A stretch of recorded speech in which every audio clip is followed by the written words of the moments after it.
చెప్పుకోండి. మంచిది.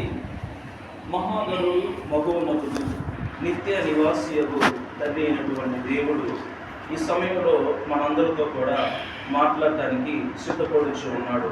ఎలాగ మాట్లాడుచు ఉన్నాడని మనం గమనించినట్లయితే పరిశుద్ధ గ్రంథమైనటువంటి బైబిల్లో ఉన్నటువంటి వాక్యం ద్వారా దేవాది దేవుడు మనతో నిత్యము మాట్లాడటానికి దేవుడు సంసిద్ధముగా ఉన్నాడు. అయితే ఈ ఉదయకాల సమయంలో మనము ఒక వ్యక్తిని గురించి మనము మాట్లాడుకోబోవచ్చు ఉన్నాము. ఒక బాసుని గురించి మనం మాట్లాడుకోబోవచ్చు ఉన్నాము. ఆయన ఎవరు అని మనం గమనించినట్లయితే యోధారాజు అయినటువంటి ఆసారాజు గురించి మనం మాట్లాడుకోబోవచ్చు ఉన్నాము.